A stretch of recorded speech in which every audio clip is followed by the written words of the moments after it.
Bonjour François Ruffin. Bonjour. Oui, membre du nouveau Front Populaire, ce nouveau Front Populaire que vous avez contribué à créer, c'était il y a plus d'un mois maintenant. Si on vous avait dit que le 23 juillet, le NFP ne serait toujours pas capable de se mettre d'accord sur le nom d'un Premier ministre, est-ce que vous l'auriez fait ? Oui, vous savez, je considère qu'on a rempli quand même une part du contrat. La part du contrat, c'était pas de Bardella à Matignon. Voilà. Et c'était de se dire qu'il fallait dire aux partis d'arrêter leurs conneries parce que, voilà, en ayant une gauche en miettes, chacun dans son couloir, on n'allait pas s'en sortir. Ça les a forcés à se réunir et on a obtenu ce que je considère pas comme étant une victoire, je n'ai jamais dit ça, mais comme étant un répit, un sursis. Une dernière chance pour la France et normalement ce répit, ce sursis, on devrait le mettre aujourd'hui au service des Français. Mais vous l'attendiez là, ce résultat-là, en lançant le NFP, les Français qui ont cru à cette coalition de gauche, qui vous ont donné quand même le plus grand nombre de voix et depuis, il n'y a rien. Depuis, les partis recommencent ce qu'ils faisaient avant.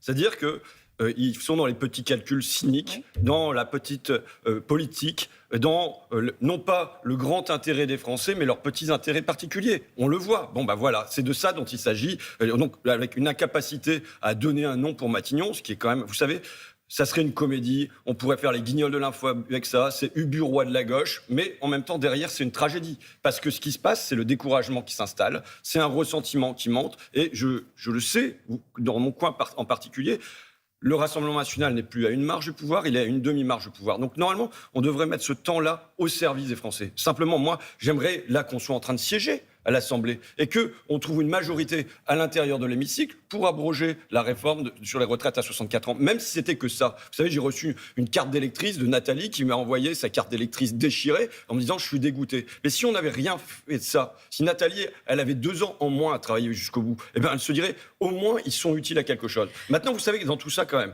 je vous dis là, et je ne mâche pas mes mots sur mon camp, maintenant, le grand irresponsable, il est quand même à l'Élysée. D'accord ? C'est quand même lui qui a pris la décision, au soir des élections européennes, de dissoudre dans l'urgence et sans aucun sens l'Assemblée nationale. Et on se retrouve derrière avec un pays qui est encore plus embourbé, encore plus enlisé qu'il ne l'était au départ. Mais on se retrouve, et vous l'avez dit, il y a quand même eu des bonnes choses avec ce NFP qui est né. Qu'est-ce qui coince aujourd'hui ? Pourquoi est-ce qu'il n'y a aucun nom qui ressort ? La date limite du Parti socialiste, normalement, pour trouver un Premier ministre, c'est aujourd'hui. Il demande un vote solennel.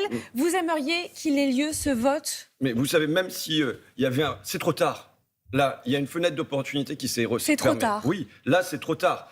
C'est clair que, vous savez, la politique, c'est se saisir du kairos, du moment. On doit se saisir du moment. On avait une fenêtre d'opportunité qui était ouverte. On pouvait se glisser à l'intérieur pour dire, voilà, peut-être qu'on ne fera pas tout.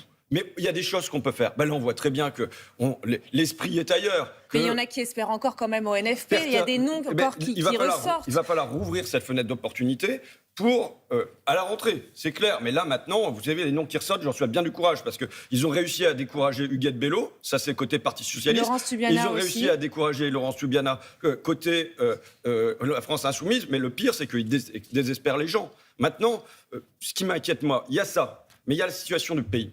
Vous savez, moi, samedi, je reçois un appel d'un délégué de Valeo parce qu'il va y avoir 1000 emplois de supprimés. 3 sites qui vont fermer. Et qui s'en charge ? Il n'y a pas de ministre de l'Industrie. Il y a une rentrée, 3000 profs qui manquent. Il n'y a pas de ministre de l'Éducation. On est en train de fermer les services d'urgence à Manosque, à Chinon et ainsi de suite. Il y a quand même des ministres encore au gouvernement en attendant. Vous savez, là, en ce moment, personne ne répond. Là, c'est clair. Qui prépare la rentrée ? Vous n'allez pas me faire croire qu'il y a quelqu'un qui prépare la rentrée scolaire. Personne. Qui prépare qui affronte là les fermetures des services d'urgence ? Personne. Donc en fait, on a un gouvernement fantôme avec quand même une espèce de truc bizarre. On est supposé avoir Gabriel Attal à la fois à Matignon, en même temps à l'Assemblée et surtout à la plage, quoi. LFI, en tout cas, ça n'a pas l'air d'inquiéter Jean-Luc Mélenchon, qui a écrit une lettre à la presse italienne et espagnole. Lui confirme qu'il n'est pas pressé.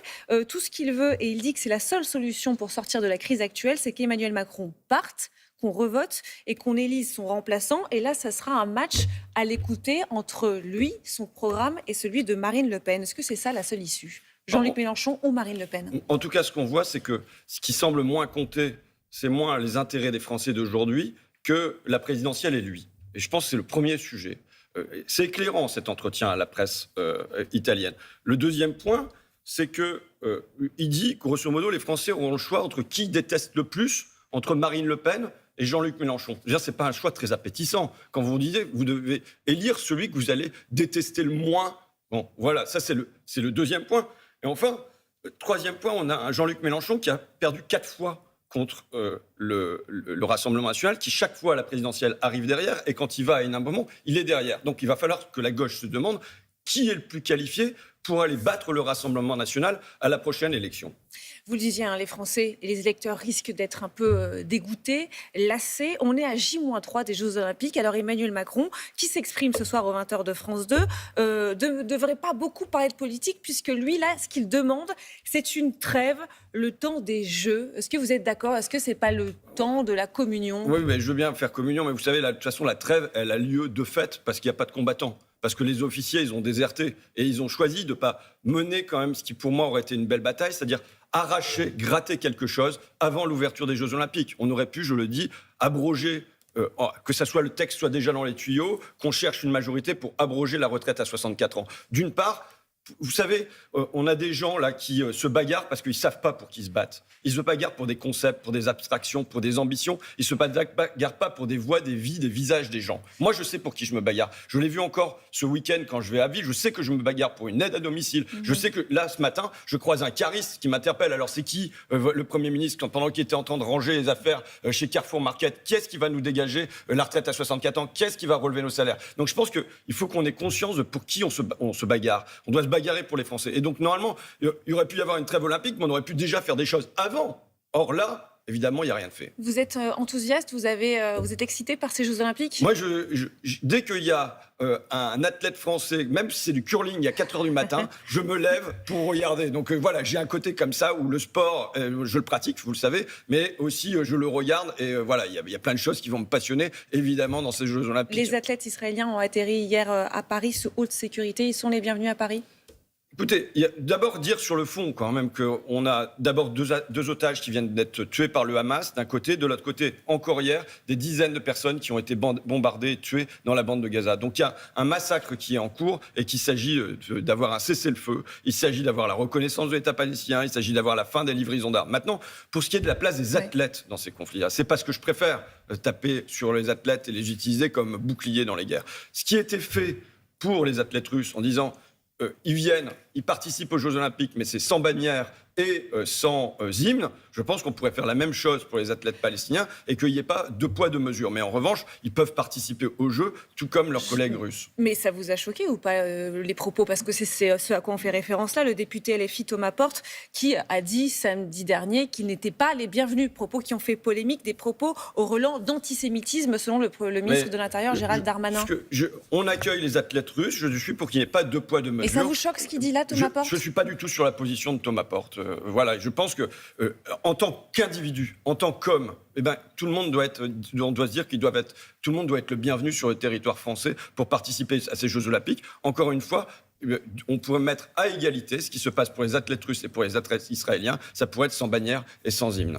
Un mot quand même du vote à l'Assemblée lors du week-end. Les électeurs qui ne s'y retrouvent pas tout à fait peut-être à l'Assemblée nationale, 6 vice-présidents dont 2 la France insoumise. Est-ce que c'est normal qu'il n'y ait aucun représentant du Rassemblement national au bureau de l'Assemblée quand on sait qu'il y a eu 11 millions d'électeurs qui ont voté Rassemblement national? C'est pas le problème pour moi. Vous savez, le bureau de l'Assemblée, malheureusement, les Français savent que c'est pas là-bas que va se jouer la rentrée scolaire, c'est pas là-bas que va jouer les services de santé, c'est pas là-bas que vont jouer leurs salaires, c'est pas là-bas que vont jouer leurs découvertes. Aujourd'hui, la grande question que se pose, vous savez, les 11 millions, j'ai pas rencontré les 11 millions d'électeurs du Rassemblement national, mais j'ai eu des dizaines d'échanges avec eux, des centaines, des milliers peut-être dans ma campagne. Mais ça contribue pas à les traiter comme des parias, comme le dit Marine Le Pen? Je pense que ce qu'il réclamait, c'est du changement. Ce que j'ai entendu, c'est la première raison pour voter Bardella, parce qu'il votait Bardella quand il saisissait le bulletin des candidats, c'était de réclamer du changement. Or, aujourd'hui, et les électeurs de gauche réclamaient du changement aussi, aujourd'hui, à la place d'avoir du changement, on a un pays qui est enlisé, un pays qui est embourbé. Il va falloir changer ça, dès la rentrée, il va falloir qu'à nouveau... Vous voulez changer, mais pourquoi vous ne serrez pas la main à l'élu Rassemblement national, Flavien Termet, à l'Assemblée nationale? C'est ça? C'est comme ça qu'on change la politique, qu'on apporte un peu de tendresse, comme ce que vous voulez faire? Il faut mettre de la tendresse dans tout ça. Maintenant, il y a des adversaires politiques, en l'occurrence. Maintenant, vous savez, la question, c'est comment on va faire pour ouvrir le jeu à la rentrée? Comment on va faire pour dégeler ça?